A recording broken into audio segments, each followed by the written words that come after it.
I had my second Me Too moment in 1983.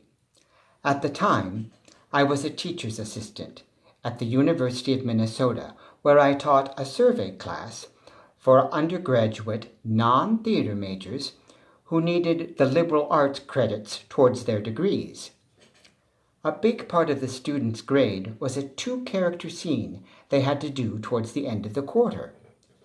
They had a long list of plays from which to choose a scene from, and I had to read all the plays so that I could coach the students in their scenes in an hour-long session. They were supposed to have their lines memorized by the time I came to work with them, but they never did. But we all got through it, and the scenes got done and put on in class, and everybody lived.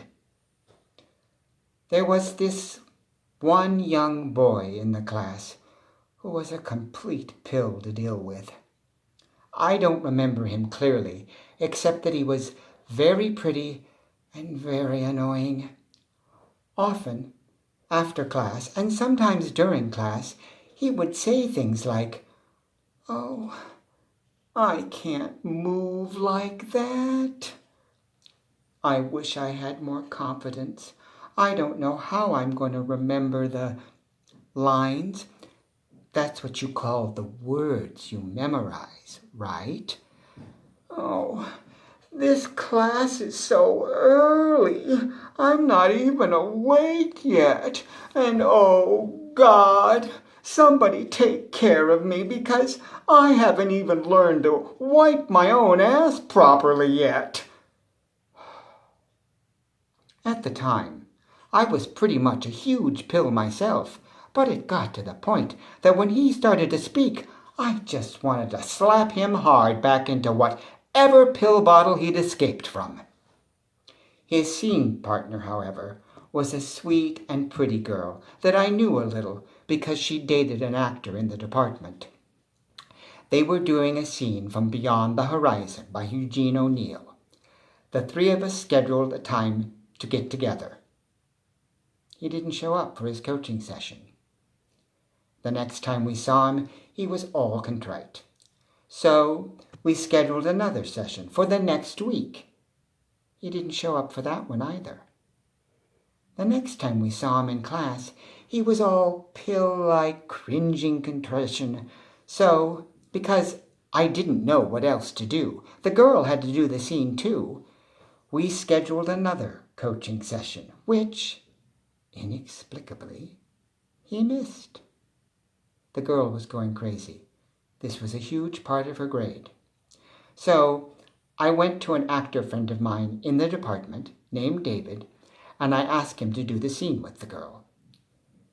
He knew her, so he agreed to do it. It must have been hard for him to learn all his lines, and let alone to figure out his character's motives and intentions, and it must have been hard for them to find time to rehearse because it was so close to the end of the quarter. But David had pluck, and so did the girl, and the scene went surprisingly well. The day they did the scene, Pillboy was there, and all a quiver, because, poor him, the reason for everything was that his grandmother had just died. 3 times, apparently. I mean, this had been going on for 3 weeks. Maybe because she was Pillboy's grandmother, she just couldn't figure out how death was done. So she kept coming back for reassurances that she was doing it right, and Pillboy had to be there to reassure her, which is why he missed 3 coaching sessions. I don't know. Anyway, he was all upset now because he didn't have a scene partner. What's going to happen to me? So, because I'm a nice guy, I'm a responsible guy, he was my student, I agreed to help him one last time. His scene had a monologue in it, and I told him to memorize it. We set up a time to meet, and he showed up. "Let's see what you've done." Jack shit. He didn't even have his lines memorized. I was so angry, I started to berate him. Pill simpered and said, "What can I do?" And he moved towards me and started unbuttoning his shirt. I was shocked. And then I felt guilt. A huge amount of guilt. I was a closeted gay guy, so I must have done something or said something to make him think that he could get away with that. But, boy, had he misread me, because by that point I hated him. I would no more have touched him. I don't care how prettily he wrapped or unwrapped his candy. "Why are you unbuttoning your shirt? Just what do you think is going to happen?" He backed up, all surprised and confused and embarrassed.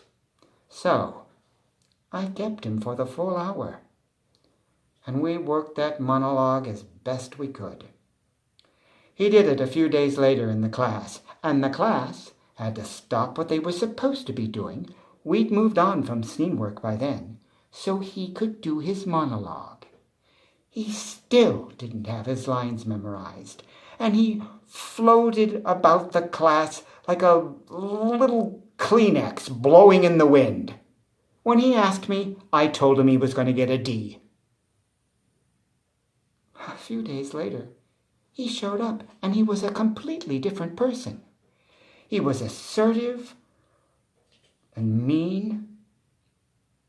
He told me he was going to go to the faculty and tell them I'd made a handsy pass at him if I didn't give him an A. I was terrified, so scared of being outed. He badgered me for about half an hour in a very public space. I was so afraid that someone would hear what he was saying to me. He went on and on. I couldn't look at him. I couldn't breathe. I sat there, so afraid I was peeing in my pants, until I just thought of all the crap he'd put me through, the class through, the girl through. Finally, I looked at him and I said, "No, you do not deserve an A, so no matter what you do to me, you are not going to get one." He laughed at me. He kept on at me, but I didn't care. He did not deserve an A, so he was not going to get one. I stuck to my guns. He finally left, and I never saw him again, and he got his D. Ha! Now, in this age of Me Too, I wonder about him. I'd like to be a fly on the wall and see what happened to him. I mean, what kind of a plan was that? Did he see me and think, I know the teacher is a closeted homosexual, so I'm not going to do any work. I'm just going to wait until the end, and then I'm going to bully and blackmail him until he gives me my way and hands me an A.